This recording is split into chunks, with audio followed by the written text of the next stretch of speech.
Hello दोस्तों, नमस्ते, प्रणाम सभी को, जय श्री राम। आप सभी के बीच में एक बेटी सुहा गीत लेके आए हैं। कैसा लगा कमेंट करके जरूर बताइएगा और अपनी छोटी बहन को पर आप लोग प्यारा आशीर्वाद दुलार बनाए रखिएगा और अपनी छोटी बहन को आप लोग सपोर्ट करें प्लीज, आप लोग से रिक्वेस्ट है। हेलो दोस्तों, नमस्ते, प्रणाम। मैं हूँ किरण प्रजापति। मेरे चैनल का नाम है संगीत बाय किरण। अपने चैनल पे आप सभी लोग का स्वागत करती हूँ दोस्तों। तो एक सुहाग गीत लेकर आए हैं, कैसा लगेगा कमेंट बॉक्स में जरूर बताइएगा। तो चलिए सुनाते हैं। हथवा में लोटा लिहले, लोटावा में पानी जी, चली है बागीचा सिंचाई बाबा के दुलारी जी, चली है बागीचा सिंचाई बाबा के दुलारी जी। छूटी गईले लोटावा डूरुकी गईले पानी जी, सुसुकी रोई बाबा का दुलारी जी, सुसुकी रोई बाबा का दुलारी जी। घोड़ावा चढ़ल आवई दुल्हे कवन राम, काहे के रोवत बाटू बाबा का दुलारी जी, काहे के रोवत बाटू बाबा का दुलारी जी। लाई देबै चरखा चलाई देबै पानी जी, हंसी चूधना बाबा फूलवारी जी, हंसी चूधना बाबा फूलवारी जी। कैसे कलौआ चरखा कैसे स्वामी पानी जी, होता सवेरे हम ससुराल जाइब जी, होता सवेरे बाबू ससुराल जाइब जी।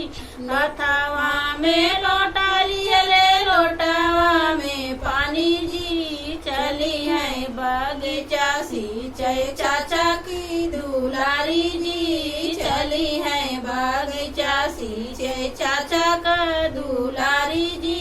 छूटी गईले लोटावा डूरुकी गईले पानी जी, सुसुकी रोई चाचा का दुलारी जी, सुसुकी रोई चाचा का दुलारी जी। घोड़ावा चढ़ल आवई दुल्हे कवन राम, काहे के रोवत बाटू चाचा की दुलारी जी, काहे के रोवत बाटू चाचा का दुलारी जी।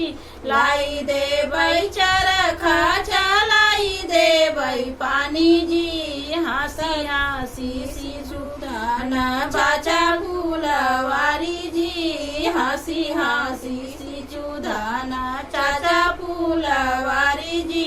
कैसे कलौआ चरखा कैसे स्वामी पानी जी, होता सवेरे हम ससुराल जाइब जी, होता सवेरे बाबू ससुराल जाइब जी।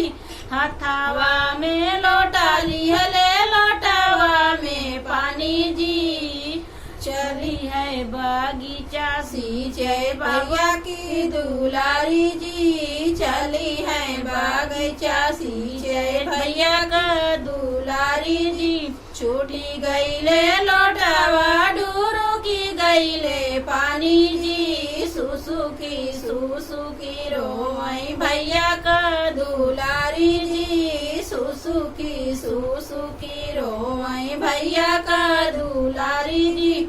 घोड़ावा चढ़ल आवई दुल्हे कवन राम, काहे के रोवत बाटू भैया के दुलारी जी, काहे के रोवत बाटू भैया का दुलारी जी।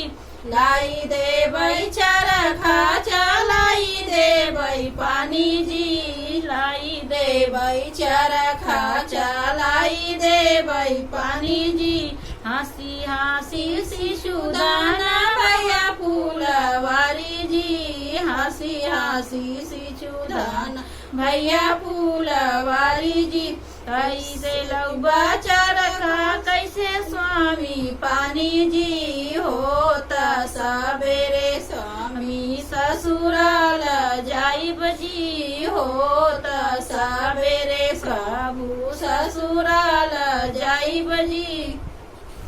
ये आप लोग को बेटी सुहाग गीत कैसा लगा कमेंट करके जरूर बताइएगा। मिलते हैं अगले वीडियो में, तब तक आप सबसे bye bye. Bye bye, good night.